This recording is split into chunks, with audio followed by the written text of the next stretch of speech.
Bonjour à toutes et à tous, pour cette nouvelle émission d'Il était une photo, nous vous proposons cette semaine de parler de l'ancienne Tuilerie, ainsi que des hameaux de Ramonville et de Villers.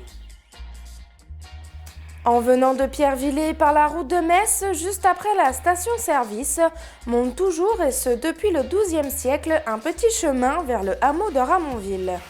Ce hameau naquit en effet durant ce siècle pour permettre l'extension du vignoble rombasien depuis Villers, exploiter la forêt de Drins et enfin cultiver les riches terres céréalières des environs.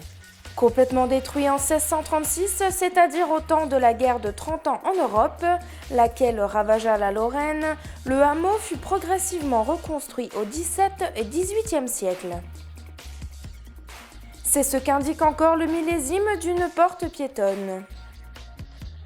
Également témoin de l'extension des cultures céréalières, mais au XIXe siècle et sur la route en direction de Coulanges, fut le charmant ponceau de franchissement du ruisseau de Gros.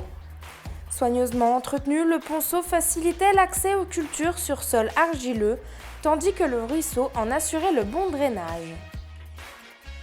Juste à 2 pas, ce fut encore la reconstruction à partir du XVIIe siècle de Romba, complètement détruite comme ses hameaux en 1636, qui fut la raison de la création vers 1680 de la Tuilerie dite également de Ramonville. Une implantation justifiée par la proximité de la forêt de Coulanges, la présence de pierres calcaires et surtout d'une épaisse couche d'argile. Bois, pierre et argile alimentèrent ainsi les fours à cuisson des tuiles, mais aussi des briques et encore de fours à chaud. Nombre de tuiles se retrouvent encore à Romba, mais, chose rare, quelques-unes portent la signature des propriétaires de la tuilerie. Voici par exemple une tuile dite romaine, tige ou botte du XVIIIe siècle, signée Jean Tuilier et Barbe Tissot, son épouse, mais aussi par leur fille Catherine Tuilier. Une tuile peut être spécialement réalisée en 1779 à l'occasion du mariage de Catherine âgée de 21 ans. Voici maintenant un fragment d'une tuile mécanique, c'est-à-dire plus conforme au goût et technique du XIXe siècle, signée Elsner Ramonville, du nom d'autres propriétaires plus contemporains. Hélas, la concurrence et la Grande Guerre eurent raison de la Tuilerie de Ramonville.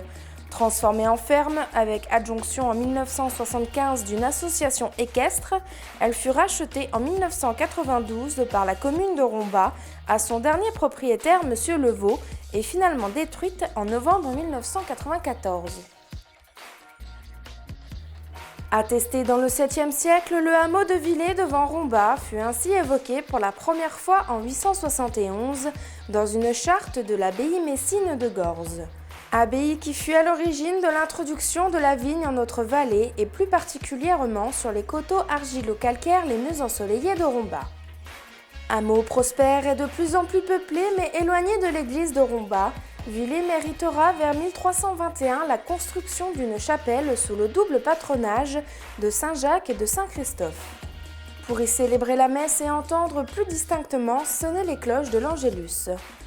Plus agrandie ou restaurée, la chapelle fut finalement sécularisée sous la Révolution et transformée en locaux commerciaux. Ce qui était encore le cas ici sur cette photographie de 1986. Toutefois, à dessein de ne pas oublier le souvenir de la chapelle, les premiers propriétaires prirent soin d'exposer dans une petite niche en façade une statuette figurant Saint-Jacques le Majeur. Histoire aussi de rappeler la fête votive et foraine du 25 juillet. De même que dans un mur de leur maison, d'autres croyants eurent à cœur d'y encarter une autre statuette provenant de l'ancienne chapelle, une statuette gothique figurant la Vierge. Une statuette née des ciseaux d'un artiste local. Preuve de son lointain et riche passé, Villers possède la plus ancienne maison de Romba.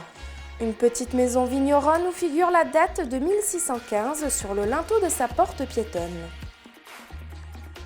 Mais aussi une forte belle croix crucifix de 1894, d'où s'ébrouait jadis le 15 août la procession de l'Assomption en direction de l'église de Romba.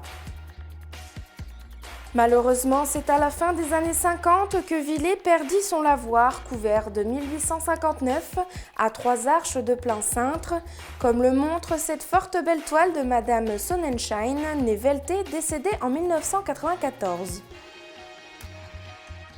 Hameau vigneron pendant plus de 1000 ans, Villers perdit ses vignes à l'aube du XXe siècle, mais vécut ensuite l'épopée industrielle rombasienne et son explosion urbaine caractéristique. Atteignant désormais la rue de Metz par la rue de la Tour, Villers eut alors droit à son école primaire en 1960, à une chapelle métallique de type Filot l'année précédente, remplacée en 1976 par la chapelle actuelle, bâtie à la suite d'un don. Cette émission est terminée. Rendez-vous la semaine prochaine pour le 40e et dernier numéro d'Il était une photo. À bientôt!